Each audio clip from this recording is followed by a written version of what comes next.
Et on va maintenant partir côté russe, où on fait également appel à ses alliés. Des dizaines de militaires russes seraient actuellement formés en Iran à l'utilisation du système de missiles balistiques à courte portée, baptisé FAT-360, ont déclaré deux sources de renseignement européennes à Reuters, ajoutant qu'elles s'attendaient à la livraison imminente de centaines d'armes guidées par satellite à la Russie dans le cadre de la guerre en Ukraine.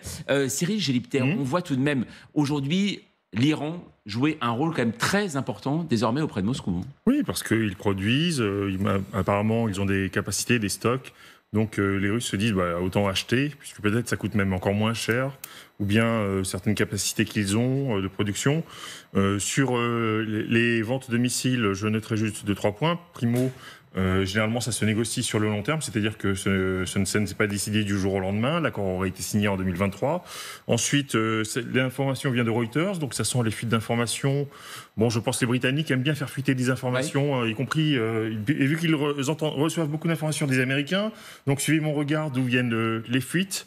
C'est une habitude des Anglais. Regardez le rapport de l'Intelligence and Security Committee pour 2004-2005, ils en parlent déjà à l'époque. D'accord. Je noterai aussi je pense que la visite de Shoigu est reliée à cette affaire. Sergei Shoigu, qui était donc à Téhéran. Qui est secrétaire au Conseil de sécurité russe maintenant, et qui était juste avant l'offensive, justement, à Téhéran, avec une délégation. Je reconnaissais aussi une personne des services de renseignement russes qui était dans la délégation, d'ailleurs. Enfin, je pense que c'était lui. Voilà, de toute façon, on se souvient des images, en effet, juste après le déclenchement de la guerre en Ukraine, l'été, d'ailleurs, où Vladimir Poutine s'était rendu à Téhéran pour rencontrer donc, le guide suprême et également Xi Jinping à l'époque, le président chinois qui était sur place. Natalia Turin, il est vrai que cet axe a pu peut-être étonner au départ, et on voit en effet des Iraniens qui ont été présents dès le départ, notamment pour les drones. On se souvient, en Crimée, ils avaient des instructeurs sur place. Cet axe Téhéran-Moscou, finalement, aujourd'hui, il est militaire, il est aussi intellectuel, politique. Il est presque, je dirais, culturel, parce que l'Iran s'avère pour moi être un stratège.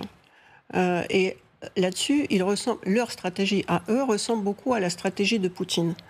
Par exemple, ils ont un ennemi commun qui est Trump. Parce que contrairement à ce qu'on a répété pendant 2 ans, Poutine a dit une vérité, c'est qu'il préfère les démocrates. Parce qu'avec les démocrates, qui se disent aujourd'hui des libéraux, et en fait le vrai libéral de droite, c'est Trump. Or, donc, ce même Poutine et l'Iran ont plus intérêt d'avoir les démocrates aujourd'hui au pouvoir aux États-Unis, parce que Trump est un ennemi de l'Iran, est imprévisible pour Poutine, et en fait, il est beaucoup plus dangereux là-dessus. Après, je trouve que cette déclaration d'offre de ces missiles de moyenne portée, c'est presque une pub, parce que j'ai écouté des radios israéliennes, il y en a beaucoup en russe, parce que c'est un pays dont 30% sont des russophones.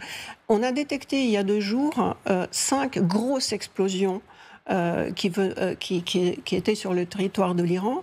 Alors, comme l'Israël est prêt à recevoir des bombes de ce territoire, ils ont pensé que c'était des lancements de ces bombes, mais en fait, il y a une théorie comme quoi c'était des bombes qu'on a essayé de lancer depuis le sous-sol et qui ont explosé dans un mauvais endroit.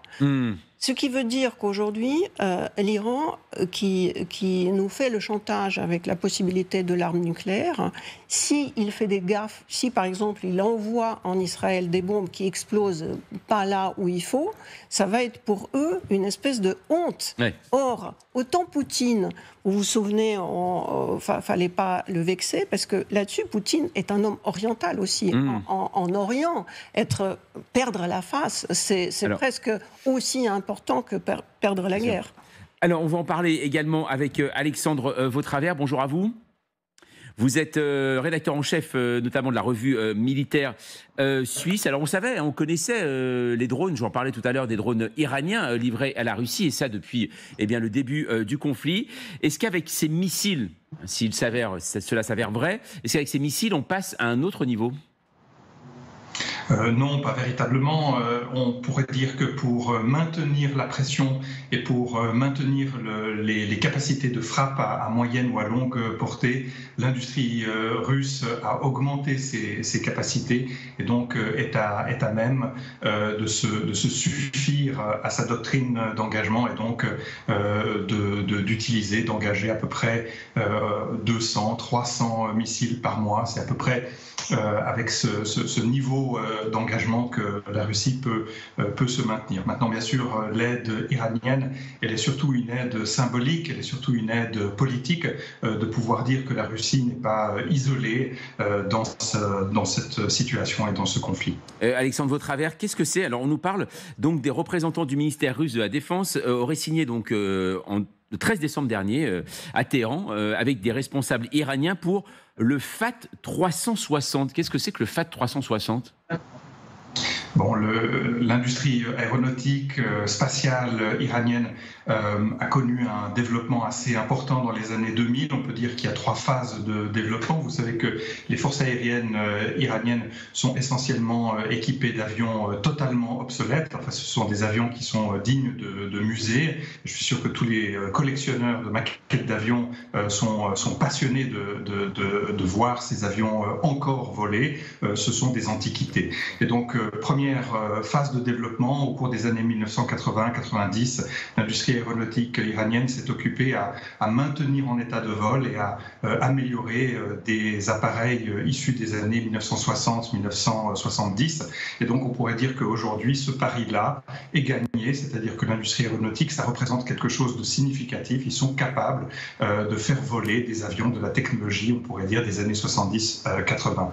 Et puis la deuxième phase d'évolution est arrivée plus récemment, dans les années 2010, où cette industrie aéronautique s'est développée dans toute une série d'autres domaines d'activité, en particulier les missiles à longue portée, et puis les drones, c'est-à-dire tout ce qui ne nécessite pas des avions pour porter le feu à distance, en sachant pertinemment que l'aviation iranienne n'est pas capable de transporter ces bombes et ces frappes.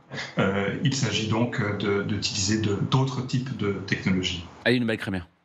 En tout cas, ce qui est endossé publiquement du côté de l'Iran, c'est d'avoir forgé un partenariat stratégique, je cite, dans différents domaines, dont la coopération militaire avec la Russie. Ça s'est endossé très publiquement par la mission iranienne auprès des Nations Unies. En revanche, ils n'endossent pas d'avoir livré en ce moment des missiles, les fameux missiles dont on parle, les missiles balistiques en Ukraine. Par contre, ce qui est une évidence, en tout cas côté ukrainien, c'est que... pour d'autres d'ailleurs, c'est qu'il y a un axe, y compris en termes de coopération sur ce qu'ils veulent. Mais enfin, ils ont aussi en partage la détestation de l'Occident.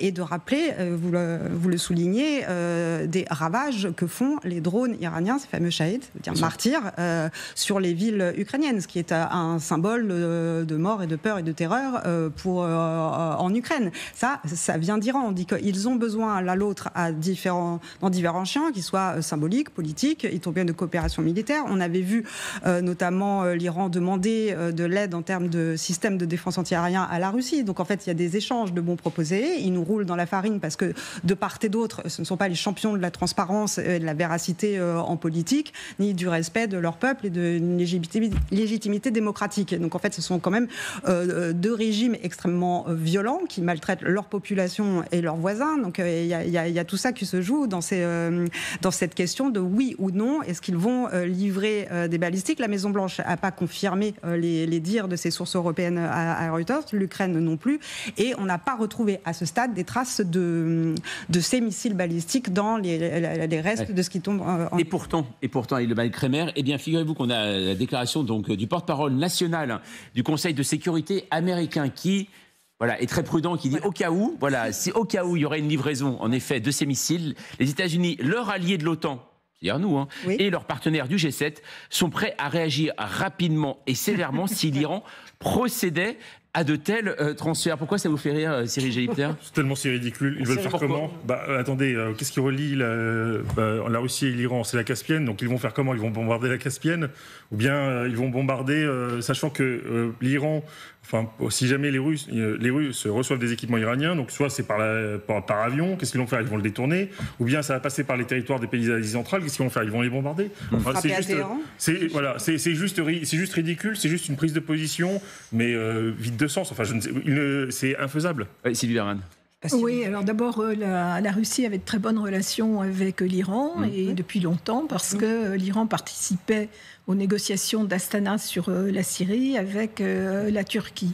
Donc effectivement, depuis le début de la guerre, il y a ces livraisons de missiles Shahid, mais en plus de ça, l'Iran se sent totalement dédouané aujourd'hui, dans la mesure où Trump a dénoncé l'accord nucléaire, qui était un accord utile et qui permettait un contrôle de l'AIEA. Donc de toute façon, ils sont sous sanctions, donc ils n'ont plus rien à craindre de ce point de vue-là. Pareil pour la Corée du Nord. Il faut se rappeler qu'à l'époque, la Russie non seulement avait voté les sanctions contre ces deux pays, mais l'avait négocié avec les autres membres permanents du Conseil de sécurité.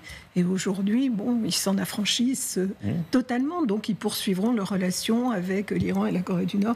Et je ne vois pas très bien, effectivement, comment les Américains peuvent mettre leurs menaces à exécution. Natalia Turine, en effet, quand on voit donc, les États-Unis qui déclarent ça, c'est-à-dire en nous englobant également alliés de l'OTAN, membres du G7 qui agiraient en cas de transfert. Tout à l'heure, on parlait de ces lignes rouges qui ont l'impression d'avoir été tracées pour être dépassées. C'est-à-dire que là, on est clairement là-dedans, non? Moi, je pense que à un moment donné, il y a une overdose des déclarations. Parce que je pense que la politique, c'est le parrain sans l'arme nucléaire. C'est-à-dire que c'est le droit du fort, c'est la vérité du fort. Or, pour moi, quand tout le monde attend le bombardement massif venant de l'Iran sur l'Israël, on va voir comment va réagir l'ONU. Parce que s'il va réagir comme il a réagi quand ils ont mis des bombes le 7 octobre ou le 15, je ne sais plus. Le 7 octobre, c'est l'attaque du Hamas. En octobre. Oui. En octobre, hein. On va voir comment l'ONU va réagir. Pour moi, par exemple, je pense que l'ONU va rien dire du tout. Et que ça va être comme avant. Donc, ce type de déclaration, je pense que c'est juste brassage du vent. Oui. Un mot tout de même aussi, Alexandre Vautravers. Tout à l'heure, Sylvie Berman évoquait la Corée du Nord. On sait qu'aussi il y a cette association entre Moscou et Pyongyang pour des armes, mais aujourd'hui, qui est plus crédible en termes d'armes? C'est la Corée du Nord ou l'Iran? Est-ce qui fournit les armes les plus technologiques? Les armes les plus technologiques, c'est l'Iran, parce que l'Iran a, comme cela a été dit, un partenariat technologique ou disons des échanges de bons procédés avec la Russie, avec la Chine, avec d'autres pays également, notamment en ayant réussi à mettre la main sur certaines technologies furtives américaines. On se rappelle, il y a une quinzaine d'années, que ces drones américains qui s'étaient écrasés au-dessus de l'Iran avaient été très rapidement transmis en Russie. Est-ce que dedans, on le voit aussi, Alexander Big Boff, est-ce que entre l'Iran et la Russie, on le voit, vous l'avez dit depuis tout à l'heure, c'est un partenariat de longue date entre les deux pays. Est-ce qu'il y a aussi l'idée de, si l'Iran aide la Russie, si l'Iran est en difficulté, en effet, au Proche-Orient, s'il devait y avoir un jour un conflit, est-ce que la Russie, à ce moment-là, l'aiderait aussi? Vous savez, il y a une autre histoire de partenariat qui a été même formalisée, la Russie et l'Arménie. Oui.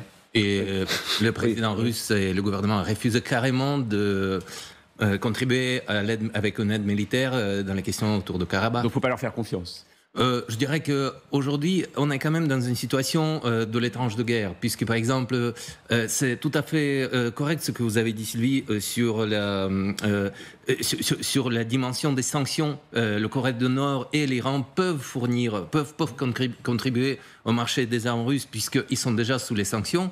Mais si on évoque encore une fois la dimension éthique, par exemple la Turquie, qui est une alliée, disons, historique de la Russie, fournit l'armement surtout à l'Ukraine. Et c'est à la petite échelle surtout, on voit bien aussi qu'en Iran, la production, soit des drones, soit des missiles, c'est assez artisanal. Je veux dire, c'est pas une mauvaise qualification, mais c'est surtout par des entreprises à l'échelle compacte, j'imagine, à la différence du Corée du Nord, où les obus sont produits encore dans les installations de grande échelle du type soviétique, socialiste.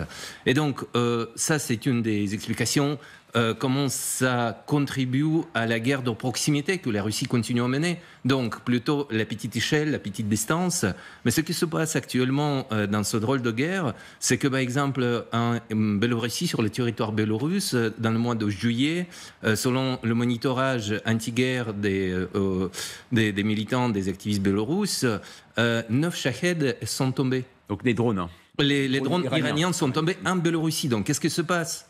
Ils se promènent aussi régulièrement et les avions de chasse biélorusses sont obligés à se lever chaque fois à la commande pour soit descendre, soit accompagner les drones iraniens envoyés par les Russes en Ukraine.